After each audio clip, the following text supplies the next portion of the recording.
Hello students, myself Dr. Amit Juneja, lecturer economics, Shahid Balwinder Singh, Government Senior Secondary Smart School, Sabwana, District Fazilka। ਤਾਂ ਮੈਂ ਤੁਹਾਡੇ ਸਾਰਿਆਂ ਦਾ ਸਵਾਗਤ ਕਰਦਾ ਅੱਜ ਦੇ ਲੈਕਚਰ ਦੇ ਵਿੱਚ। ਅੱਜ ਦਾ ਜਿਹੜਾ ਆਪਣਾ ਲੈਕਚਰ ਹੈ ਉਹ ਹੈ ਬੈਂਕਿੰਗ ਪ੍ਰਣਾਲੀ ਦੇ ਵਿੱਚ ਜਿਹੜੇ ਸੁਧਾਰ ਹੋਏ ਸੀ ਉਹਨਾਂ ਦਾ ਨਤੀਜਾ ਕੀ ਨਿਕਲਿਆ। यानी आप अपने पिछले लेक्चर ਦੇ ਵਿੱਚ ਬੈਂਕਿੰਗ ਪ੍ਰਬੰਧ ਦੇ ਵਿੱਚ ਹੋਣ ਵਾਲੇ ਬਹੁਤ ਸਾਰੇ ਸੁਧਾਰਾਂ ਦੀ ਗੱਲ ਕੀਤੀ ਸੀ ਕਿ ਕਿਵੇਂ 1991 ਤੇ 1998 ਦੇ ਜਿਹੜੀ ਨਰਸਿਮਹਾ ਕਮੇਟੀ ਰਿਪੋर्ट है ਉਹਦੇ ਮੁਤਾਬਿਕ ਆਪਣੀ ਭਾਰਤ ਸਰਕਾਰ ਤੇ ਆਪਣੇ ਕੇਂਦਰੀ ਬੈਂਕ ਯਾਨੀ ਕਿ ਰਿਜ਼ਰਵ ਬੈਂਕ ਆਫ ਇੰਡੀਆ ਨੇ ਭਾਰਤ ਦੇ ਬੈਂਕਿੰਗ ਪ੍ਰਬੰਧ ਦੇ ਵਿੱਚ ਜਿਹੜਾ ਹੈ ਉਹ ਸੁਧਾਰ ਕੀਤੇ ਜਿੰਦੇ ਚ ਵਿਆਜ ਦਰ ਜਿਹੜੀਆਂ ਉਹਨੂੰ ਘਟਾਇਆ ਗਿਆ। ਵਿਆਜ ਦਰਾਂ ਦਾ ਨਿਰਧਾਰਨ ਕਰਨ ਦੀ ਤਾਕਤ ਜਿਹੜੀ ਹੈ ਉਹ ਬੈਂਕਾਂ ਨੂੰ ਦੇ ਦਿੱਤੀ ਗਈ। ਜਿਹੜੇ ਪ੍ਰਾਈਵੇਟ ਬੈਂਕ ਨੇ ਉਹਨਾਂ ਨੂੰ ਆਉਣ ਦੀ ਇਜਾਜ਼ਤ ਦਿੱਤੀ ਗਈ। ਵਿਦੇਸ਼ੀ ਬੈਂਕ ਜਿਹੜੇ ਨੇ ਉਹਨਾਂ ਨੂੰ ਆਉਣ ਦੀ ਇਜਾਜ਼ਤ ਦਿੱਤੀ ਗਈ। ਜਿਹੜੇ ਉਹਨਾਂ ਦੇ ਐਨਪੀਏਜ਼ ਨੇ ਯਾਨੀ ਕਿ ਨਾਨ ਪਰਫਾਰਮਿੰਗ ਐਸੈਟਸ ਜਿਹੜੇ ਨੇ ਯਾਨੀ ਕਿ ਜਿਹਨੂੰ ਆਪਾਂ ਕਹਿੰਦੇ ਆ ਕਿ ਬੈਂਕਾਂ ਦੇ ਡੁੱਬੇ ਹੋਏ ਪੈਸੇ ਆ ਉਹਨਾਂ ਨੂੰ ਵਸੂਲ ਕਰਨ ਦੀ ਤਾਕਤ ਜਿਹੜੀ ਹੈ ਉਹ ਬੈਂਕਾਂ ਨੂੰ ਦੇ ਦਿੱਤੀ ਗਈ। ਉਹਨਾਂ ਨੂੰ ਸ਼ੇਅਰ ਬਾਜ਼ਾਰ ਵਿੱਚ ਜਾਣ ਦੀ ਇਜਾਜ਼ਤ ਦਿੱਤੀ ਗਈ। ਨਕਦ ਨਿਧੀ ਅਨੁਪਾਤ ਜਿਹੜਾ ਹੈ ਉਹਨੂੰ ਘਟਾਇਆ ਗਿਆ। ਤਰਲਤਾ ਅਨੁਪਾਤ ਜਿਹੜਾ ਹੈ ਉਹਨੂੰ ਘਟਾਇਆ ਗਿਆ। ਇਹ ਸਾਰੇ ਸੁਧਾਰ ਜਿਹੜੇ ਨੇ ਉਹ ਆਪਣੇ ਦੇਸ਼ ਦੇ ਵਿੱਚ ਨਵੀਂ ਆਰਥਿਕ ਨੀਤੀ 1991 या जिन्हों आप आर्थिक सुधार 1991 कहते हैं उनके मुताबिक किए गए। हुण अगर कोई सुधार लियाए जाते हैं तो उन्हां सारे सुधारां दा नाम एक उद्देश हुंदा है। तो वो उद्देश की सी वो पूरा होया या नहीं होया वो आप अज दे लेक्चर च गल करांगे। देखो 1998 दे विच जदों नरसिम्हा कमेटी ने अपनी दूसरी रिपोर्ट जिहड़ी है वो पेश की तो उनके बाद की होया भारत दा जिहड़ा बैंकिंग सिस्टम है उनदे च एक क्रांतिकारी बदलाव आया। वो सी कि भारत दे विच आईटी एक्ट दा पास होना। ठीक है, तो आईटी एक्ट आईटी ठीक है आईटी एक्ट आईटी हुंदा है इंफॉर्मेशन, टी हुंदा है टेक्नोलॉजी, इंफॉर्मेशन टेक्नोलॉजी एक्ट ये पास होया सन 2000 दे विच। ठीक है, 1998 ਦੇ ਵਿੱਚ ਨਰਸਿਮਹਾ ਕਮੇਟੀ ਨੇ ਆਪਣੀ ਰਿਪੋਰਟ ਦਿੱਤੀ। ਸਨ 2000 ਦੇ ਵਿੱਚ ਇੰਡੀਆ ਦੇ ਵਿੱਚ ਆਈਟੀ ਐਕਟ ਇਨਫੋਰਮੇਸ਼ਨ ਟੈਕਨੋਲੋਜੀ ਯਾਨੀ ਕਿ ਇਨਫੋਰਮੇਸ਼ਨ ਕੀ ਹੋਇਆ ਸੂਚਨਾ ਤਕਨੀਕੀ ਐਕਟ ਜਿਹੜਾ ਹੈ ਉਹ ਪਾਸ ਹੋ ਗਿਆ 2000 ਦੇ ਵਿੱਚ ਤੇ 2001 ਦੇ ਵਿੱਚ ਜਿਹੜਾ ਇਹਨੂੰ ਲਾਗੂ ਕਰ ਦਿੱਤਾ ਗਿਆ। ਆਪਾਂ ਜਿਹੜਾ ਦੇਖ ਰਹੇ ਆ ਨਾ ਵੀ ਅੱਜ ਕੱਲ੍ਹ ਜਿਹੜੇ ਆਪਾਂ ਮੋਬਾਈਲ ਵੇਖਦੇ ਪਏ ਆ ਜਾਂ ਆਪਾਂ ਇੰਟਰਨੈਟ ਵੇਖਦੇ ਪਏ ਆ ਇਹ ਸਾਰੇ ਮੋਬਾਈਲ ਇੰਟਰਨੈਟ ਜਿਹੜੇ ਨੇ ਇਹ 2000 ਤੋਂ ਬਾਅਦ ਆਇਆ ਹੈ ਜਦੋਂ ਇੰਡੀਆ ਦੇ ਵਿੱਚ ਇਨਫੋਰਮੇਸ਼ਨ ਟੈਕਨੋਲੋਜੀ ਐਕਟ ਜਿਹੜਾ ਹੈ ਉਹ ਪਾਸ ਹੋਇਆ। ਇਹ ਪਾਸ ਕਰਵਾਇਆ ਗਿਆ ਆਪਣੇ ਉਸ ਟਾਈਮ ਦੇ ਸੂਚਨਾ ਮੰਤਰੀ ਜਿਹੜੇ ਨੇ ਉਹਨਾਂ ਦੁਆਰਾ ਜਿਹਦਾ ਨਾਮ ਸੀ ਪ੍ਰਮੋਦ ਮਹਾਜਨ। ਠੀਕ ਹੈ, ਉਹਨਾਂ ਨੇ ਇਹਦੇ ਵਿੱਚ ਬਹੁਤ ਇੰਟਰਸਟ ਲਿਆ ਤਾਂ ਉਹਨਾਂ ਦੀ ਕੋਸ਼ਿਸ਼ ਦੇ ਬਦੌਲਤ ਜਿਹੜਾ ਇੰਡੀਆ ਦੇ ਵਿੱਚ ਇਹ ਜਿਹੜਾ ਇਨਫੋਰਮੇਸ਼ਨ ਟੈਕਨੋਲੋਜੀ ਐਕਟ ਹੈ ਇਹ ਜਿਹੜਾ ਪਾਸ ਹੋਇਆ। ਤਾਂ ਹੁਣ ਜੇ ਇੰਡੀਆ ਦੇ ਵਿੱਚ ਸੂਚਨਾ ਕ੍ਰਾਂਤੀ ਆਏਗੀ ਇੰਟਰਨੈਟ ਆਏਗਾ ਮੋਬਾਈਲ ਆਣਗੇ ਤਾਂ ਉਹਦਾ ਆਪਣੀ ਬੈਂਕਿੰਗ ਪ੍ਰਣਾਲੀ ਦੇ ਉੱਪਰ ਜਿਹੜਾ ਹੈ ਉਹ ਪ੍ਰਭਾਵ ਪਏਗਾ। ਤਾਂ ਇਸ ਐਕਟ ਦਾ ਪ੍ਰਭਾਵ ਇਹ ਪਿਆ ਵੀ ਇੰਡੀਆ ਦਾ ਜਿਹੜਾ ਬੈਂਕਿੰਗ ਸਿਸਟਮ ਹੈ ਉਹ ਕੀ ਹੋ ਗਿਆ ਆਧੁਨਿਕ ਹੋ ਗਿਆ। ਤਾਂ ਅੱਜ ਆਪਾਂ ਉਸੇ ਚੀਜ਼ ਦੀ ਹੀ ਗੱਲ ਕਰਨੀ ਹੈ ਆਧੁਨਿकीकरण। ठीक है, आधुनिकीकरण किस चीज दा बैंकिंग प्रबंध दा मतलब इंडिया दा जिहड़ा बैंकिंग प्रबंध है उनदे विच केड़ा-केड़ा आधुनिकीकरण होया ओनु मॉडर्नाइज किवें किया गया वो सारे मॉडर्नाइजेशन दी वो सारे दे सारे आधुनिकीकरण की गल जड़ी है वो आपां अज दे लेक्चर च करांगे। मतलब 2001 दे आईटी एक्ट तो बाद जिहड़ा भारत दा बैंकिंग प्रबंध है वो कितना ज्यादा आधुनिक होया ते उन्हों आधुनिक किवें कीता गया नाल-नाल किहड़ियां-किहड़ियां नवीं-नवीं सेवावां जड़ियां वो आईयां आपां उन्हां सारियां सेवावां दी गल जड़ी है वो करनी है। ਤਾਂ ਉਹਦੇ ਚ ਆਪਾਂ ਇੱਕ ਕਰਕੇ ਗੱਲ ਕਰਦੇ ਆ। ਸਭ ਤੋਂ ਪਹਿਲਾ ਜਿਹੜਾ ਸੁਧਾਰ ਹੋਇਆ ਉਹ ਹੋਇਆ ਏਟੀਐਮ ਦੀ ਸੁਵਿਧਾ। ठीक है, हुण एटीएम ਜਿਹੜਾ ਹੈ ਆਮ ਤੌਰ ਤੇ ਨਾ ਆਪਾਂ ਨੂੰ ਪੁੱਛਿਆ ਜਾਂਦਾ ਹੈ ਏਟੀਐਮ ਦੀ ਫੁੱਲ ਫਾਰਮ ਕੀ ਹੁੰਦੀ ਹੈ ਤਾਂ ਆਪਾਂ ਕਹਿੰਦੇ ਏਟੀਐਮ ਮਤਲਬ all time money ठीक है। पर एटीएम ऑल टाइम मनी नहीं हुंदा। एटीएम जिहड़ा है इहदी फुल फॉर्म है automated teller, TELLER teller machine, automated teller machine, ठीक है। तो याद रखना है ऑटोमेटेड टेलर मशीन। ਤਾਂ ਕੀ ਹੋਇਆ ਏਟੀਐਮ ਦੀ ਸੁਵਿਧਾ ਜਿਹੜੀ ਹੈ ਉਹ ਆਪਾਂ ਨੂੰ ਸਭ ਤੋਂ ਪਹਿਲਾਂ ਦਿੱਤੀ ਗਈ। ਏਟੀਐਮ ਦੇ ਵਿੱਚ ਕੀ ਹੁੰਦਾ ਹੈ, ਆਪਾਂ ਆਮ ਤੌਰ ਤੇ ਤੁਸੀਂ ਵੀ ਜਾਣਦੇ ਹੋਵੋਗੇ, ਮੈਂ ਵੀ ਜਾਣਦਾ, ਏਟੀਐਮ ਤੇ ਆਪਾਂ ਨਾ ਏਟੀਐਮ ਦੀ ਵਰਤੋਂ ਕਿਸ ਵਾਸਤੇ ਕਰਦੇ ਹਾਂ? ਜ਼ਿਆਦਾ ਤੋਂ ਜ਼ਿਆਦਾ ਦੋ ਕੰਮਾਂ ਵਾਸਤੇ। ਪਹਿਲਾ ਆਪਾਂ ਤਾਂ ਪੈਸਾ ਕਢਾਉਣ ਵਾਸਤੇ ਏਟੀਐਮ ਦੀ ਵਰਤੋਂ ਕਰਦੇ ਹਾਂ। ਵੀ ਆਪਣੇ ਕੋਲ ਇੱਕ ਏਟੀਐਮ ਕਾਰਡ ਹੁੰਦਾ, ਆਪਾਂ ਏਟੀਐਮ ਕਾਰਡ ਪਾਇਆ, ਉੱਥੇ ਦਾ ਪਿਨ ਨੰਬਰ ਭਰਿਆ, ਠੀਕ ਹੈ, ਤੇ ਆਪਾਂ ਪੈਸੇ ਨਿਕਲਵਾ ਲਏ। ਜਾਂ ਆਪਾਂ ਕੀ ਕਰਦੇ ਆ, ਮੇਰੇ ਖਾਤੇ 'ਚ ਕਿੰਨੇ ਪੈਸੇ ਪਏ ਹੈ ਹਨਾ, ਆਪਾਂ ਉਹਦਾ ਬੈਲੈਂਸ ਚੈੱਕ ਕਰਨ ਵਾਸਤੇ ਜਿਹੜਾ ਉਹ ਆਪਾਂ ਏਟੀਐਮ ਦੀ ਵਰਤੋਂ ਕਰਦੇ ਆ। ਮੇਨ ਏਟੀਐਮ ਦੀ ਵਰਤੋਂ ਜਿਹੜੀ ਹੈ ਉਹ ਦੋ ਕੰਮਾਂ ਵਾਸਤੇ ਹੁੰਦੀ ਹੈ, ਪੈਸਾ ਕਢਾਉਣ ਵਾਸਤੇ ਤੇ ਨੰਬਰ 2 ਬੈਲੈਂਸ ਚੈੱਕ ਕਰਨ ਵਾਸਤੇ। ਪਰ ਏਟੀਐਮ ਜਿਹੜਾ ਹੈ ਨਾ ਉਹਦੇ ਦੋ ਕੰਮ ਨਹੀਂ ਹੈਗੇ। ਆਪਾਂ ਏਟੀਐਮ ਤੋਂ ਇੰਨੇ ਕੰਮ ਕਰ ਸਕਦੇ ਆ ਕਿ ਆਪਾਂ ਨੂੰ ਬੈਂਕ ਜਾਣ ਦੀ ਲੋੜ ਹੀ ਨਹੀਂ ਹੈ, ਠੀਕ ਹੈ। ਜਦੋਂ ਅਗਲੀ ਵਾਰੀ ਤੁਸੀਂ ਏਟੀਐਮ ਤੇ ਜਾਓ ਨਾ, ਤਾਂ ਏਟੀਐਮ ਤੇ ਜਦੋਂ ਕਾਰਡ ਸਵੈਪ ਕਰੋਗੇ ਤਾਂ ਤੁਹਾਡੇ ਸਾਹਮਣੇ ਬਹੁਤ ਸਾਰੇ ਆਪਸ਼ਨਸ ਆਣਗੇ। ਉਹਦੇ ਚ ਬੈਂਕਿੰਗ ਹੋਏਗਾ, ਮਿਨੀ ਸਟੇਟਮੈਂਟ ਹੋਏਗਾ, ਫੰਡ ਵਿਡਰਾਅ ਜਿਹੜੇ ਟ੍ਰਾਂਸਫਰ ਹੋਣਗੇ, ਪਿਨ ਚੇਂਜ ਹੋਏਗਾ, ਠੀਕ ਹੈ, ਇਸ਼ੂ ਚੈੱਕ ਬੁੱਕ ਹੋਏਗਾ, ਬੜੇ ਸਾਰੇ ਆਪਸ਼ਨ ਹੁੰਦੇ ਨੇ। ਯਾਨੀ ਤੁਸੀਂ ਏਟੀਐਮ ਤੋਂ ਬਹੁਤ ਸਾਰੇ ਕੰਮ ਜਿਹੜੇ ਹੈ ਉਹ ਕਰ ਸਕਦੇ ਹੋ, ਪੈਸੇ ਕਢਾ ਸਕਦੇ ਹੋ, ਠੀਕ ਹੈ। ਅੱਜ ਕੱਲ੍ਹ ਦੀਆਂ ਜਿਹੜੀਆਂ ਨਵੀਆਂ ਏਟੀਐਮਸ ਨੇ ਪੈਸੇ ਜਮ੍ਹਾਂ ਵੀ ਕਰਾ ਸਕਦੇ ਹੋ ਉਹਦੇ ਵਿੱਚ, ਠੀਕ ਹੈ, ਪੈਸੇ ਜਮ੍ਹਾਂ ਹੋ ਜਾਂਦੇ ਆ। ਫਿਰ ਆਪਾਂ ਦਾ ਪਿਨ ਨੰਬਰ ਜਨਰੇਟ ਕਰ ਸਕਦੇ ਆ। ਜਿਹੜਾ ਏਟੀਐਮ ਦਾ ਪਿਨ ਹੁੰਦਾ ਹੈ ਨਾ, ਆਪਾਂ ਚੇਂਜ ਕਰਨਾ ਹੈ ਜਾਂ ਆਪਾਂ ਨਵਾਂ ਏਟੀਐਮ ਕਾਰਡ ਲਿਆ ਹੈ, ਉਹਦਾ ਆਪਾਂ ਪਿਨ ਨੂੰ ਜਨਰੇਟ ਕਰਨਾ ਹੈ, ਉਹ ਵੀ ਆਪਾਂ ਏਟੀਐਮ ਤੋਂ ਕਰ ਸਕਦੇ ਹਾਂ। ਮੰਨ ਲਓ ਕਿ ਮੈਨੂੰ ਚੈੱਕ ਬੁੱਕ ਦੀ ਲੋੜ ਹੈ, ਠੀਕ ਹੈ, ਮੈਨੂੰ ਬੈਂਕ ਜਾਣ ਦੀ ਲੋੜ ਹੈ ਨਹੀਂ, ਚੈੱਕ ਬੁੱਕ ਵਾਸਤੇ ਏਟੀਐਮ ਜਾਓ, ਉੱਥੇ ਲਿਖਿਆ ਹੋਇਆ ਹੈ ਚੈੱਕ ਬੁੱਕ ਫੈਸਿਲਿਟੀ, ਉੱਤੇ ਕਲਿੱਕ ਕਰੋ, ਤੁਹਾਨੂੰ ਪੁੱਛੇਗਾ ਵੀ ਦੇਖੋ ਜੀ ਕਿੰਨੇ ਪੇਜਾਂ ਵਾਲੀ ਚੈੱਕ ਬੁੱਕ ਚਾਹੀਦੀ ਹੈ, 25 ਪੇਜ ਵਾਲੀ ਚਾਹੀਦੀ ਹੈ ਕਿ 50 ਪੇਜਾਂ ਵਾਲੀ ਚਾਹੀਦੀ ਹੈ। ਉਹਦੇ ਕਲਿੱਕ ਕਰ ਦੋ, ਤੁਹਾਡੇ ਘਰੇ ਤੁਹਾਡਾ ਨਾਮ ਲਿਖੀ ਕੇ ਥੱਲੇ ਚੈੱਕ ਬੁੱਕ ਪ੍ਰਿੰਟ ਹੋ ਕੇ ਆ ਜੂਗੀ, ਠੀਕ ਹੈ। ਅਗਰ ਕਿਸੇ ਹੋਰ ਬੰਦੇ ਦੇ ਖਾਤੇ 'ਚ ਪੈਸੇ ਟ੍ਰਾਂਸਫਰ ਕਰਨੇ ਨੇ ਤਾਂ ਏਟੀਐਮ ਦੇ ਥਰੂ ਕੀਤੇ ਜਾ ਸਕਦੇ ਨੇ। ਕੋਈ ਆਪਾਂ ਮਿਨੀ ਸਟੇਟਮੈਂਟ ਕਢਵਾਣੀ ਹੈ, ਏਟੀਐਮ ਦੇ ਥਰੂ ਨਿਕਲਵਾਈ ਜਾ ਸਕਦੀ ਹੈ। ਬੜੇ ਸਾਰੇ ਕੰਮ ਜਿਹੜੇ ਨੇ ਉਹ ਆਪਾਂ ਏਟੀਐਮ ਤੋਂ ਕਰ ਸਕਦੇ ਹਾਂ। ਏਟੀਐਮ ਨੇ ਕੀ ਕੀਤਾ, ਬੈਂਕਾਂ ਨੂੰ ਕੀ ਕੀਤਾ, ਉਹਨਾਂ ਦਾ ਬੋਝ ਜਿਹੜਾ ਉਹ ਘਟਾਤਾ। ਯਾਨੀ ਲੋਕੀ ਪੈਸੇ ਲੈਣ ਵਾਸਤੇ ਨਾ ਲਾਈਨਾਂ 'ਚ ਲੱਗੇ ਹੁੰਦੇ ਸੀ, ਪੈਸੇ ਜਮ੍ਹਾਂ ਕਰਾਉਣ ਵਾਸਤੇ ਲਾਈਨਾਂ 'ਚ ਲੱਗੇ ਹੁੰਦੇ ਸੀ। ਕੀ ਹੋਇਆ, ਸਾਰੇ ਲੋਕੀ ਅੱਜਕੱਲ ਏਟੀਐਮ ਤੇ ਖੜੇ ਹੁੰਦੇ ਆ। 24 ਘੰਟੇ ਬੈਂਕਿੰਗ ਜਿਹੜੀ ਹੈ ਨਾ ਉਹ ਏਟੀਐਮ ਦੀ ਵਜ੍ਹਾ ਨਾਲ ਆਪਣੇ ਕੋਲ ਪੋਸੀਬਲ ਜਿਹੜੀ ਹੈ ਉਹ ਹੋ ਗਈ ਹੈ। ਤਾਂ ਏਟੀਐਮ ਜਿਹੜਾ ਹੈ ਇਹਦੀ ਸਭ ਤੋਂ ਪਹਿਲੀ ਸੁਵਿਧਾ ਜਿਹੜੀ ਹੈ ਉਹ ਆਪਾਂ ਨੂੰ ਦਿੱਤੀ ਗਈ। ਯਾਨੀ ਏਟੀਐਮ ਨੇ ਜਿੰਨਾ ਜ਼ਿਆਦਾ ਮਾਡਰਨਾਈਜ਼ ਕੀਤਾ ਨਾ ਬੈਂਕਿੰਗ ਸਿਸਟਮ ਨੂੰ, ਉਹਨਾਂ ਕਿਸੇ ਨੇ ਨਹੀਂ ਕੀਤਾ। ਯਾਨੀ ਇਹਦੇ ਨਾਲ ਇੱਕ ਤਾਂ ਕੀ ਹੋਇਆ, ਜਿਹੜੇ ਬੰਦੇ ਨੇ ਅਗਰ ਮੰਨ ਲਓ ਕਿ ਮੈਨੂੰ ਰਾਤ ਬਰਾਤ ਪੈਸੇ ਦੀ ਲੋੜ ਪੈ ਗਈ, ਠੀਕ ਹੈ, ਹੁਣ ਪਹਿਲਾਂ ਕੀ ਹੁੰਦਾ ਸੀ, ਬੈਂਕ ਤਾਂ 5 ਵਜੇ ਬੰਦ ਹੋ ਗਿਆ, ਮੈਨੂੰ ਪੈਸਾ ਚਾਹੀਦਾ ਤਾਂ ਹੁਣ ਮੈਂ ਪੈਸਾ ਕਿੱਥੋਂ ਲਵਾਂਗਾ, ਐਮਰਜੈਂਸੀ ਪੈ ਗਈ, ਪੈਸਾ ਹੈ ਨਹੀਂ, ਕੀ ਹੋਏਗਾ? ਅੱਜ ਕੱਲ੍ਹ ਦਾ ਕੰਮ ਸੌਖਾ ਹੈ, ਕੀ ਕਰਾਂਗੇ, ਏਟੀਐਮ ਜਾਵਾਂਗੇ, ਕਾਰਡ ਸਵੈਪ ਕਰਾਂਗੇ, ਪੈਸੇ ਨਿਕਲਵਾ ਲਾਂਗੇ। ਤਾਂ ਏਟੀਐਮ ਨੇ ਜਿਹੜੀ ਹੈ ਉਹ ਆਪਣੇ ਬੈਂਕਿੰਗ ਸਿਸਟਮ ਨੂੰ ਬਹੁਤ ਜ਼ਿਆਦਾ ਜਿਹੜਾ ਹੈ ਉਹ ਆਧੁਨਿਕ ਕਰਨ ਦੇ ਵਿੱਚ ਆਪਣਾ ਯੋਗਦਾਨ ਜਿਹੜਾ ਹੈ ਉਹ ਦਿੱਤਾ ਹੈ। ਦੂਸਰੀ ਫੈਸਿਲਿਟੀ ਜਿਹੜੀ ਆਪਾਂ ਨੂੰ ਆਧੁਨਿਕ ਬੈਂਕਿੰਗ ਸਿਸਟਮ ਦੇ ਵਿੱਚ ਮਿਲੀ ਹੈ, ਮੈਂ ਦੂਸਰੀ ਤੇ ਤੀਸਰੀ ਇਕੱਠੀ ਲਿਖਣ ਲੱਗਿਆ। ਇੱਕ ਹੁੰਦੇ ਨੇ ਉਹਨੂੰ ਆਪਾਂ ਕਹਿੰਦੇ ਆ ਡੈਬਿਟ ਕਾਰਡ ਤੇ ਇੱਕ ਹੁੰਦਾ ਹੈ ਉਹਨੂੰ ਆਪਾਂ ਕਹਿੰਦੇ ਆ ਕ੍ਰੈਡਿਟ ਕਾਰਡ, ਠੀਕ ਹੈ। ਇੱਕ ਡੈਬਿਟ ਕਾਰਡ ਹੁੰਦਾ ਹੈ ਤੇ ਇੱਕ ਕ੍ਰੈਡਿਟ ਕਾਰਡ ਹੁੰਦਾ ਹੈ। ਮਤਲਬ ਆਧੁਨਿਕ ਬੈਂਕਾਂ ਦੇ ਵਿੱਚ ਆਪਾਂ ਨੂੰ ਡੈਬਿਟ ਕਾਰਡ ਦੀ ਸੁਵਿਧਾ ਵੀ ਮਿਲੀ ਹੈ ਤੇ ਆਪਾਂ ਨੂੰ ਕ੍ਰੈਡਿਟ ਕਾਰਡ ਦੀ ਸੁਵਿਧਾ ਵੀ ਜਿਹੜੀ ਹੈ ਉਹ ਮਿਲੀ ਹੈ। ਆਮ ਤੌਰ ਤੇ ਆਪਾਂ ਨਾ ਡੈਬਿਟ ਕਾਰਡ ਤੇ ਕ੍ਰੈਡਿਟ ਕਾਰਡ ਦੋਨਾਂ ਨੂੰ ਨਾ ਇੱਕੋ ਹੀ ਸਮਝ ਲੈਂਦੇ ਆ ਕਿ ਡੈਬਿਟ ਕਾਰਡ ਤੇ ਕ੍ਰੈਡਿਟ ਕਾਰਡ ਜਿਹੜੇ ਨੇ ਉਹ ਇੱਕੋ ਹੀ ਹੁੰਦੇ ਆ, ਪਰ ਦੋਨਾਂ 'ਚ ਬਹੁਤ ਫਰਕ ਹੈ, ਠੀਕ ਹੈ।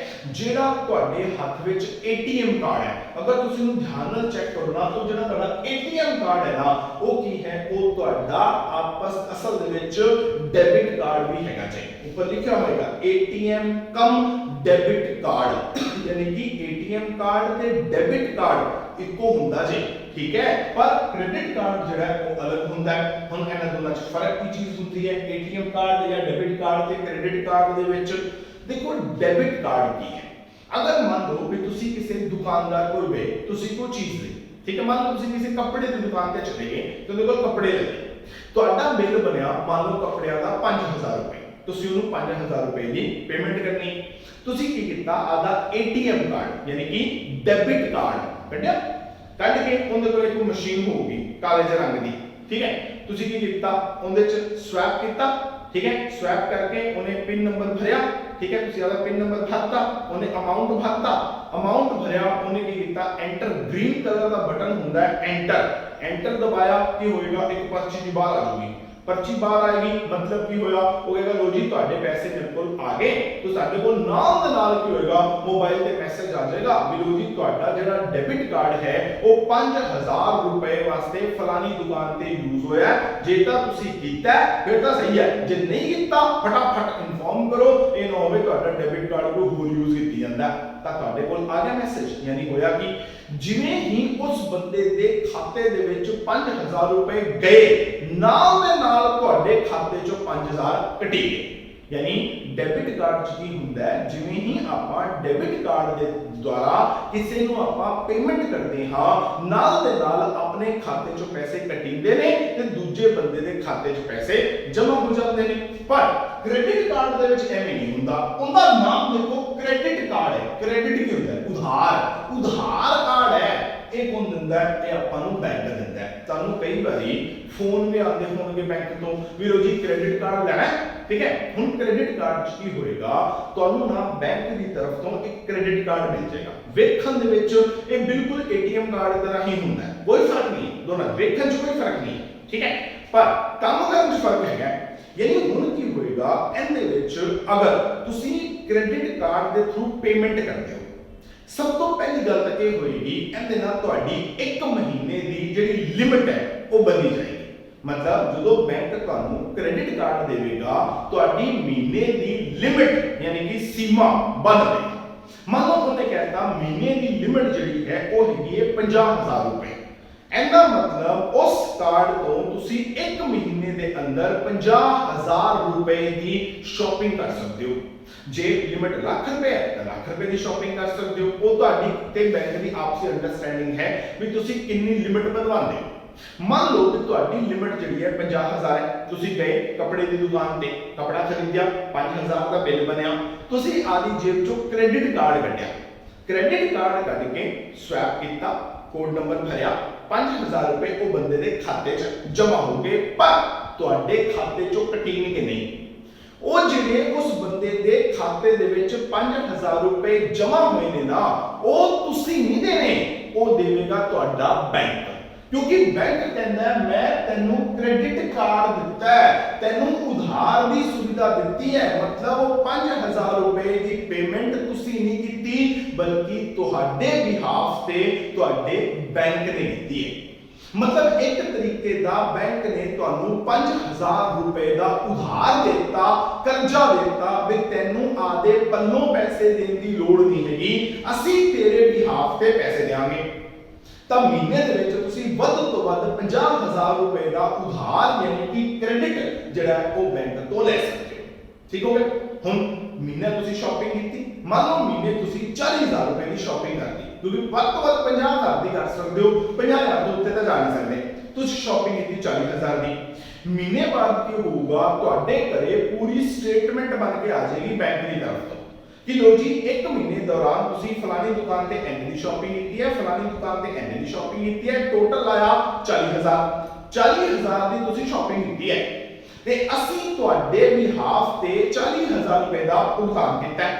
एक तां 40000 रुपया दियो, नाल ओ 1 महीने दा ब्याज दियो। क्यों? क्योंकि एक तरीके दा बैंक आपां नूं उस महीने दे दौरान कर्जा दे रहा है। हुण आपां कर्जे ऑलरेडी बैंक तो कर चुके हैं।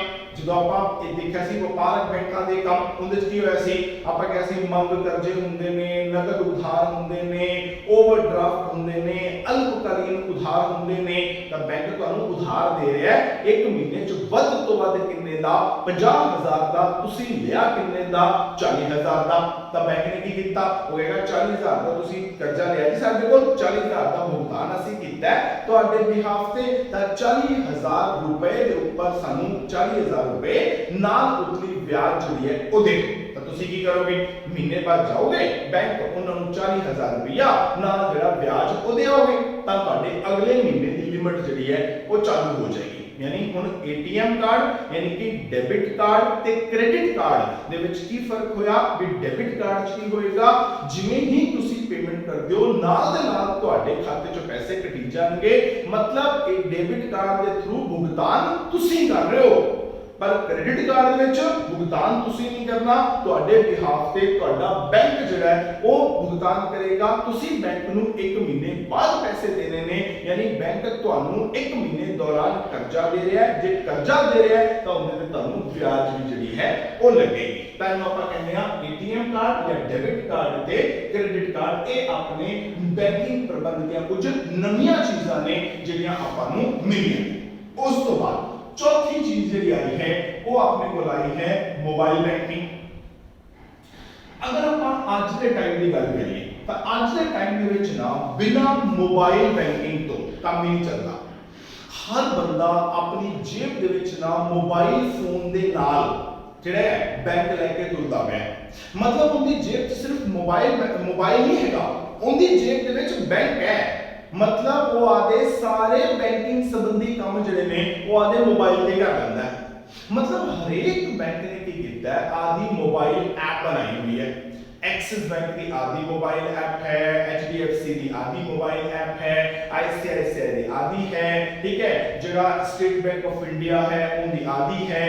तो याद होगा स्टेट बैंक ऑफ इंडिया की करता है ऐड भी करता है, उनको कहते ने योनो कैश, योनो YONO, ठीक है। तुसी कहते एटीएम पे पैसे कढान जाओ ना तो एटीएम की स्क्रीन के ऊपर भी चल रहा होता है योनो, योनो कैश। योनो का मतलब की है YONO, Y मतलब है यू, O मतलब ओनली, N मतलब नीड, ठीक है, O मतलब one, you only need one, मतलब तुहानू सिर्फ एक दी लोड़ है, यू ओनली नीड वन, तुहानू सिर्फ इको दी लोड़ है।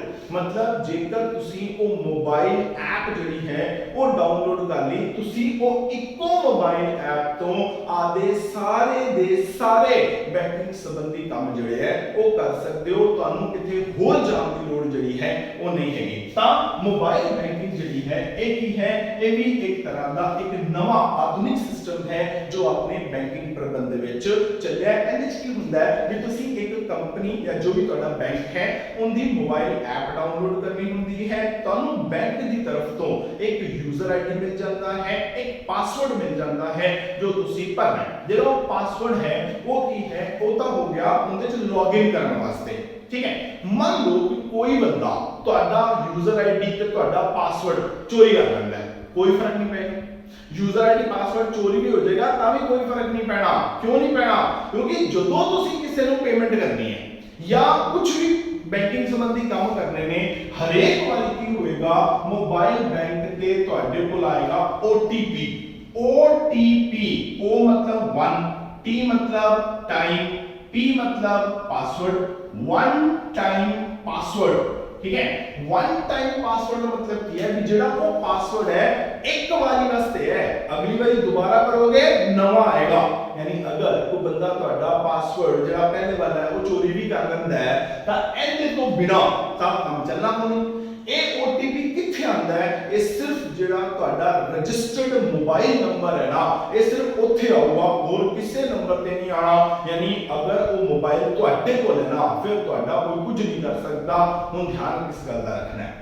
As a teacher of economics मेरी ये रिस्पांसिबिलिटी बनती है भी तुहानू ये दसा भी तुसी आदा user ID, password, OTP, Aadhaar number, credit card number, debit card number, एक हुंदा है सीवीवी, सीवीवी नाम तो क्लियर करो, सीवीवी एक हुंदा है सीवीवी जेड़ा है। अगर तुहाडे कोल एटीएम कार्ड है ना तो एटीएम कार्ड को उल्टा करो, ਉੱਥੇ ਨਾ ਕੁਝ ਨੰਬਰ ਲਿਖੇ ਹੋਣਗੇ, ਇੱਕ ਚਿੱਟੇ ਜਿਹੇ ਰੰਗ ਦੀ ਪੱਟੀ ਬਣੀ ਹੋਏਗੀ ਏਟੀਐਮ ਕਾਰਡ ਦੇ ਪਿੱਛੇ, ਉੱਥੇ ਨਾ ਕੁਝ ਨੰਬਰ ਲਿਖੇ ਹੋਣਗੇ।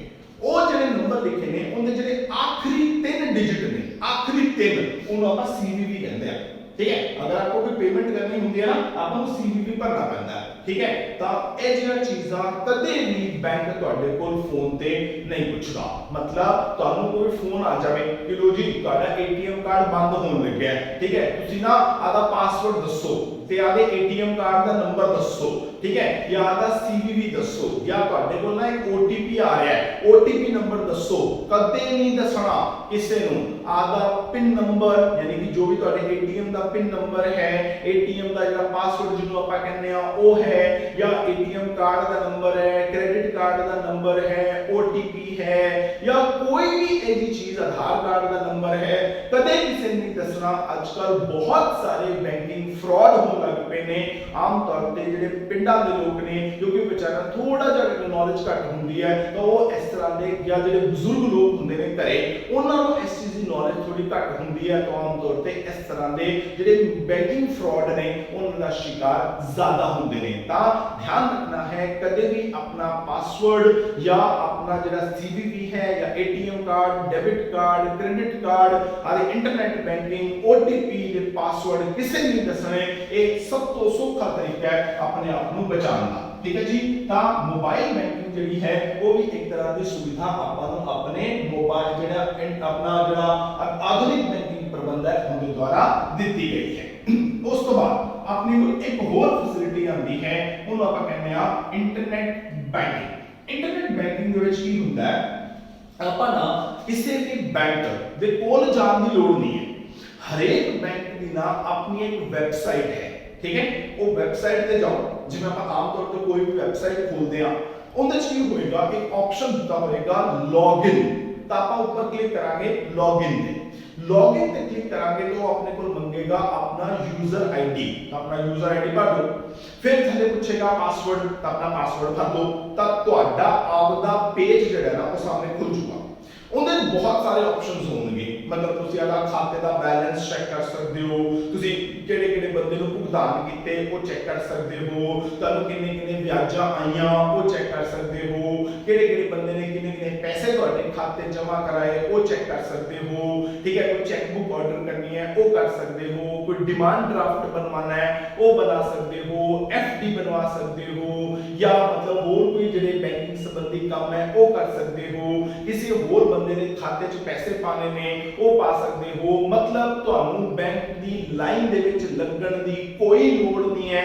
ਸਾਰੇ ਦੇ ਸਾਰੇ ਬੈਂਕਿੰਗ ਸੰਬੰਧੀ ਕੰਮ ਜਿਹੜੇ ਨੇ ਉਹ ਤੁਸੀਂ ਇੰਟਰਨੈਟ ਬੈਂਕਿੰਗ ਤੇ ਘਰੇ ਬੈਠੇ ਜਿਹੜਾ ਉਹ ਕਰ ਸਕਦੇ ਹੋ, ਤਾਂ ਕਿ ਤੁਹਾਨੂੰ ਬੈਂਕ ਦੇ ਵਿੱਚ ਜਾਣ ਦੀ ਲੋੜ ਹੀ ਨਾ ਪਵੇ। अगर मैं अपनी एग्जांपल लवा तो मैं कहूँ कि मैं स्कूल च जॉब करदा, ठीक है। गर्मियां का टाइम है 8 बजे तो लेके 2 बजे तक, बैंक खुलते हैं 10 बजे, ठीक है। मैं हम बैंक जाके कोई काम कराना है, 2 बजे मैंने छुट्टी होगी, घर पहुंचते मैंने 3 बज जाएंगे, ठीक है। बैंक जावांगा, मान लो लाइन लगी हुई, घंटा मेरी बारी नहीं आई, तो फिर मेरे तो काम रह गया ना। सर्दियों की गल करा तो टाइम है 9 तो लैके 3:20 तक, यानी घरे पहुंचते पहुंचते 4 बज गए, बैंक ने बंद हो जाना, मैं तो बैंक जाके काम ही नहीं कर सकता। दे तो मेरे वर्गे जिहड़े बंदे है उन्होंने इंटरनेट बैंकिंग लेनी बहुत जरूरी हो जाती है, ताकि मैनू जिहड़े मेन काम ने उन्हां वास्ते बैंक जाण दी लोड़ ही ना पवे। मैं सारे दे सारे बैंकिंग संबंधी काम जिहड़े है वो घरे बैठ के आदे लैपटॉप ते या आदे डेस्कटॉप कंप्यूटर ते जिहड़ा वो कर सकां। तो इंटरनेट बैंकिंग जिहड़ा है ये भी एक तरह की क्रांति है जो अपने आधुनिक बैंकिंग प्रबंध ਦੇ ਵਿੱਚ ਆਪਾਂ ਨੂੰ ਮਿਲੀ ਹੈ। ਇਸ ਤੋਂ ਇਲਾਵਾ ਇੱਕ ਹੋਰ ਬੈਂਕਿੰਗ ਹੁੰਦੀ ਹੈ, ਉਹਨੂੰ ਆਪਾਂ ਕਹਿੰਦੇ ਆ ਫੋਨ ਬੈਂਕਿੰਗ। ਫੋਨ ਬੈਂਕਿੰਗ ਕੀ ਹੁੰਦੀ ਹੈ, ਆਮ ਤੌਰ ਤੇ ਨਾ ਆਪਾਂ ਇਹਨੂੰ ਯੂਜ਼ ਵੀ ਕਰਦੇ ਆ, ਠੀਕ ਹੈ। ਯੂਜ਼ ਕਿਵੇਂ ਕਰਦੇ ਆ, ਤੁਹਾਡੇ ਕੋਲ ਨਾ ਅਗਰ ਇੱਕ ਮੰਨ ਲਓ ਤੁਸੀਂ ਏਟੀਐਮ ਤੇ ਗਏ, ठीक है। अगर अगली बारी जाओ ना एटीएम पे तो चेक करना, हर एक एटीएम के सामने ना एक नंबर लिखा होता है, उत्ते लिखा होता है in case of emergency call on this number. जिवें अगर अपन स्टेट बैंक ऑफ इंडिया की गल करिए, उनका नंबर है 1811/11। कितना है उनका नंबर है 1811/11, ठीक है। ये है स्टेट बैंक ऑफ इंडिया का हेल्पलाइन नंबर, ठीक है। फ्री ऑफ कॉस्ट है, पैसे नहीं लगते। तो अगर तुहानू कोई प्रॉब्लम आ रही है इस नंबर पे तुसी कॉल कर सकते हो, ठीक है। तो अंदर नाल तुसी सारी जानकारी ले सकते हो, ठीक है। मान लो कि तुसी कार्ड पाया एटीएम दे विच, ठीक है, पैसे दा अमाउंट भरया, ठीक है, ओके करता, पैसे दी गिनती होनी शुरू होगी। पैसे दी गिनती होनी तो शुरू होगी, उससे वेले रब ना करे लाइट चली गई, तुहाडे पैसे विचे रह गए, ਤੁਹਾਨੂੰ ਮੈਸੇਜ ਆ ਗਿਆ ਵੀ ਤੁਹਾਡੇ ਖਾਤੇ 'ਚ 10000 ਰੁਪਏ ਕੱਟਿਆ ਗਿਆ, ਪੈਸੇ ਤੁਹਾਡੇ ਬਾਹਰ ਨਹੀਂ ਆਏ। ਹੁਣ ਤੁਹਾਨੂੰ ਲੱਗੇਗਾ ਡਰ ਕਿ ਲੋ ਜੀ ਮੇਰੇ ਪੈਸੇ ਤਾਂ ਨਿਕਲ ਜਾਣਗੇ। ਤੁਸੀਂ ਕੀ ਕਰੋਗੇ? ਤੁਹਾਨੂੰ ਲੱਗੇਗਾ ਲਾਈਟ ਆਏਗੀ, ਇਹ ਦੁਬਾਰਾ ਗਿਣਤੀ ਕਰੇਗੀ, ठीक है, गिनती करके मैं खड़ा रहा, खड़ा करके वेट करा, 2 घंटे लाइट ना आवे, तुसी खड़े रहो थे। जरूरत नहीं। ਜਦੋਂ ਇੱਕ ਵਾਰੀ ATM ਦੇ ਵਿੱਚ ਪੈਸੇ ਦੀ ਗਿਣਤੀ ਸ਼ੁਰੂ ਹੋਗੀ, ਤੁਹਾਨੂੰ ਮੈਸੇਜ ਆ ਗਿਆ, ਲਾਈਟ ਚਲੇਗੀ, ਪੈਸੇ ਬਾਹਰ ਨਹੀਂ ਨਿਕਲੇ, ਟੈਨਸ਼ਨ ਲੈਣ ਦੀ ਲੋੜ ਨਹੀਂ, ਚੁੱਪਚਾਪ ਆਦੇ ਘਰੇ ਚਲੇ, ਕੁਝ ਨਹੀਂ ਕਰਨਾ। ਕਿਉਂਕਿ ਜੋ ਪੈਸੇ ਬਾਹਰ ਨਹੀਂ ਨਿਕਲੇ ਨਾ, ਜਿਵੇਂ ਲਾਈਟ ਆਏਗੀ ਉਹ ਬਾਹਰ ਦੁਬਾਰਾ ਨਹੀਂ ਆਣਗੇ, ਉਹਦੇ ਫੰਕਸ਼ਨਸ ਉੱਥੇ ਹੀ ਰੁਕ ਗਏ। ਉਹਨੇ ਕੀ ਕਰਨਾ ਹੈ, ਉਹ ਸਾਰੇ ਦੇ ਸਾਰੇ ਪੈਸੇ ਜਿਹੜੀ ਵਿੱਚ ਟਰੇ ਬਣੀ ਹੁੰਦੀ ਹੈ ਉਹਦੇ ਤੇ ਵਾਪਸ ਚਲੇ ਜਾਣਗੇ। 24 घंटे ਦੇ ਅੰਦਰ ਅੰਦਰ ਤੁਹਾਡੇ ਖਾਤੇ 'ਚ ਪੈਸੇ ਵਾਪਸ ਆ ਜਾਣਗੇ। ਇੱਕ ਵਾਰੀ ਜ਼ਰੂਰ ਕੱਟੀ ਨਹੀਂਗੇ, ਮੈਸੇਜ ਆਏਗਾ 24 घंटे ਦੇ ਅੰਦਰ ਅੰਦਰ ਤੁਹਾਡੇ ਖਾਤੇ 'ਚ ਪੈਸੇ ਆ ਜਾਣਗੇ। ਪਰ ਅਗਰ ਤੁਹਾਨੂੰ ਫਿਰ ਵੀ ਡਾਊਟ ਲੱਗਦਾ ਹੈ, ਇਸ ਨੰਬਰ ਤੇ ਕਾਲ ਕਰ ਸਕਦੇ ਹੋ। ਤੁਹਾਨੂੰ ਬੈਂਕਾਂ ਦੇ ਸੰਬੰਧੀ ਕੋਈ ਵੀ ਸਮੱਸਿਆ ਹੈ, ਹਰ ਬੈਂਕਾਂ ਦਾ ਇੱਕ ਹੈਲਪਲਾਈਨ ਨੰਬਰ ਹੁੰਦਾ ਹੈ, ਉਹਦੇ ਤੇ ਕਸਟਮਰ ਕੇਅਰ ਸਰਵਿਸ ਵਾਲੇ ਬੈਠੇ ਹੁੰਦੇ ਨੇ, ਉੱਥੇ ਤੁਸੀਂ ਫੋਨ ਕਰ ਸਕਦੇ ਹੋ, ਆਪਣੀਆਂ ਸਾਰੀਆਂ ਸਮੱਸਿਆਵਾਂ ਦਾ ਹੱਲ ਜਿਹੜਾ ਹੈ ਉਹ ਕਰ ਸਕਦੇ ਹੋ। ਪਰ ਧਿਆਨ ਕਿਸ ਗੱਲ ਦਾ ਰੱਖਣਾ ਹੈ, ਇੱਕ ਨਾ ਸੀਰੀਅਲ ਆਉਂਦਾ ਹੈ ਟੀਵੀ ਦੇ ਉੱਪਰ, ਕ੍ਰਾਈਮ ਪੈਟਰੋਲ। ਮੈਂ ਉਹਦੇ 'ਚ ਇੱਕ ਚੀਜ਼ ਦੇਖੀ ਸੀ ਇੱਕ ਵਾਰੀ, ਵੀ ਬੰਦਾ ਕੀ ਕਰਦਾ ਹੈ, ਉਹਨੇ ਨਾ ਬੈਂਕ ਦੇ ਵਿੱਚ ਕੋਈ ਕੰਪਲੇਂਟ ਕਰਨੀ ਹੁੰਦੀ ਹੈ, ਉਹ ਕੀ ਕਰਦਾ ਹੈ, ਇੰਟਰਨੈਟ ਗੂਗਲ ਤੇ ਸਰਚ ਕਰਦਾ ਹੈ, ਗੂਗਲ ਤੇ ਸਰਚ ਕਰਕੇ ਉਹਨੂੰ ਸਾਹਮਣੇ ਦਿਖ ਜਾਂਦਾ ਹੈ ਉਸ ਬੈਂਕ ਦਾ ਨਾਮ, ਕੋਈ ਵੀ XYZ ਬੈਂਕ ਸੀ, ਉੱਥੇ ਕੀ ਕਰਦਾ ਹੈ, ਕਲਿੱਕ ਕਰਦਾ ਹੈ, ਉੱਥੇ ਨੰਬਰ ਦਿੱਤਾ ਹੁੰਦਾ ਹੈ, ਉਸ ਨੰਬਰ ਤੇ ਉਹ ਫੋਨ ਕਰਦਾ ਹੈ, ਉਹ ਕਹਿੰਦਾ ਠੀਕ ਹੈ ਜੀ ਸਾਨੂੰ ਆਦੀ ਡਿਟੇਲ ਲਿਖਾ ਦਿਓ, ਉਹ ਡਿਟੇਲ ਲਿਖਾ ਦਿੰਦਾ ਹੈ। ਡਿਟੇਲ ਲਿਖਾ ਕੇ ਕੀ ਹੁੰਦਾ ਹੈ, ਪੈਸੇ ਉਹ ਕੀ ਹੁੰਦਾ ਹੈ, ਲਿਖਾ ਕੇ ਕੰਪਲੇਂਟ ਲਿਖਾਉਂਦਾ ਹੈ, ਪਰ ਨਤੀਜਾ ਕੀ ਨਿਕਲਦਾ ਹੈ, ਪੈਸੇ ਸਗੋਂ ਹੋਰ ਨਿਕਲ ਜਾਂਦੇ ਨੇ। ਕਿਉਂਕਿ ਜਿਹੜੀ ਉਹ ਵੈਬਸਾਈਟ ਬਣਾਈ ਹੁੰਦੀ ਹੈ, ਉਹ ਵੈਬਸਾਈਟ ਹੀ ਨਕਲੀ ਹੁੰਦੀ ਹੈ। देखो बहुत सारे ਜਿਹੜੇ हैकर्स ਨੇ ਉਹਨਾਂ ਨੇ ਨਕਲੀ ਵੈਬਸਾਈਟ ਬਣਾਈਆਂ ਹੋਈਆਂ ਨੇ। ਨਕਲੀ ਵੈਬਸਾਈਟ 'ਚ ਕੀ ਹੁੰਦਾ ਹੈ, ਨਕਲੀ ਨੰਬਰ ਦਿੱਤੇ ਹੋਏ ਨੇ ਜੋ ਕਿ ਉਹ ਹੈਕਰਸ ਦੇ ਆਪਦੇ ਨੰਬਰ ਨੇ। ਤੁਸੀਂ ਕੀ ਕੀਤਾ, ਸਾਰੀ ਡਿਟੇਲ ਉਹਨੂੰ ਲਿਖਾਤੀ, ਉਹਨੇ ਕੀ ਕੀਤਾ, ਤੁਹਾਡਾ ਕਾਰਡ ਯੂਜ਼ ਕਰਨਾ ਹੈ ਤੇ ਚੱਕ ਕੇ ਪੈਸੇ ਕਢਾ ਲੈਣੇ। ਕਦੇ ਵੀ ਕਿਸੇ ਵੀ ਵੈਬਸਾਈਟ ਤੋਂ ਜਾ ਕੇ ਨੰਬਰ ਨਿਕਾਲਣ ਦੀ ਕੋਸ਼ਿਸ਼ ਨਾ ਕਰੋ ਜਦੋਂ ਤੱਕ ਤੁਹਾਨੂੰ ਸ਼ੋਰ ਨਾ ਹੋ, ਜਿਵੇਂ ਲਿਖਿਆ ਹੋਏਗਾ sbi.com fraud, sbi.com ਨਾਮ ਦੀ ਕੋਈ ਵੈਬਸਾਈਟ ਨਹੀਂ ਹੈ, ਠੀਕ ਹੈ।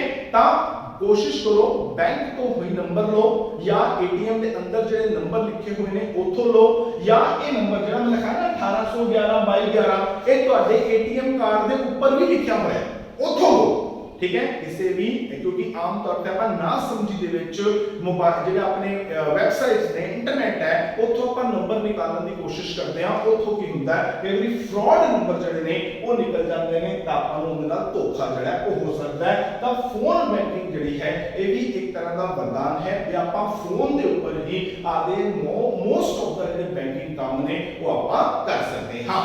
ਇਸ ਤੋਂ ਇਲਾਵਾ ਹੋਰ ਜਿਹੜੀ ਆਪਾਂ ਨੂੰ ਫੈਸਿਲਿਟੀ ਦਿੱਤੀ ਗਈ ਹੈ ਆਧੁਨਿਕ ਬੈਂਕਿੰਗ ਪ੍ਰਬੰਧ ਦੁਆਰਾ, ਉਹਨੂੰ ਆਪਾਂ ਕਹਿੰਦੇ ਹਾਂ ਐਨੀਵੇਅਰ ਬੈਂਕਿੰਗ। ਜਿਹੜੀ ਐਨੀਵੇਅਰ ਬੈਂਕਿੰਗ ਹੈ ਇਹਦਾ ਮਤਲਬ ਕੀ ਹੈ, ਦੇਖੋ ਐਨੀਵੇਅਰ ਬੈਂਕਿੰਗ ਕੀ ਹੈ, ਪਹਿਲਾਂ ਕੀ ਹੁੰਦਾ ਸੀ, ਬਹੁਤ ਪਹਿਲਾਂ ਮੰਨ ਲਓ ਕਿ ਤੁਹਾਡਾ ਫਾਜ਼ਿਲਕਾ, ਅਗਰ ਮੈਂ ਆਪਣੇ ਸ਼ਹਿਰ ਦੀ ਐਗਜ਼ਾਮਪਲ ਲਵਾਂ ਤਾਂ ਮੇਰਾ ਫਾਜ਼ਿਲਕਾ ਦੇ ਵਿੱਚ ਸਟੇਟ ਬੈਂਕ ਆਫ ਇੰਡੀਆ ਦੇ ਵਿੱਚ ਖਾਤਾ ਹੈ। मतलब ये सारा कंप्यूटराइज सिस्टम शुरू होने तो पहला मेरा खाता है state bank of India Fazilka branch ਦੇ ਵਿੱਚ, ठीक है। मान लो कि मेरी बदली होगी मोहाली या चंडीगढ़, ਹੁਣ ਕੀ ਹੋਊਗਾ, ਮੈਨੂੰ ਆਦਾ ਖਾਤਾ ਇੱਥੋਂ ਟ੍ਰਾਂਸਫਰ ਕਰਾਉਣਾ ਪਏਗਾ ਮੋਹਾਲੀ ਚੰਡੀਗੜ੍ਹ ਦੇ ਵਿੱਚ, ਠੀਕ ਹੈ। ਜੇ ਅਗਰ ਮੰਨ ਲਓ 6 ਮਹੀਨੇ ਬਾਅਦ ਕਿਤੇ ਹੋਰ ਟ੍ਰਾਂਸਫਰ ਹੋਗੀ, ਮੈਂ ਫਿਰ ਆਦੇ ਖਾਤੇ ਚੇਂਜ ਕਰਾਉਂਦਾ ਫਿਰੂੰਗਾ। ਮਤਲਬ ਜਿੱਥੇ ਜਾਂਦੇ ਸੀ ਤੁਹਾਨੂੰ ਆਦਾ ਸਾਰਾ ਦਾ ਖਾਤਾ ਜਿਹੜਾ ਹੈ ਪੁਰਾਣੇ ਬੈਂਕ ਤੋਂ ਬੰਦ ਕਰਾ ਕੇ ਨਵੇਂ ਬੈਂਕ ਦੇ ਵਿੱਚ ਜਿਹੜਾ ਉਹ ਲੈ ਕੇ ਜਾਣਾ ਪੈਂਦਾ ਸੀ।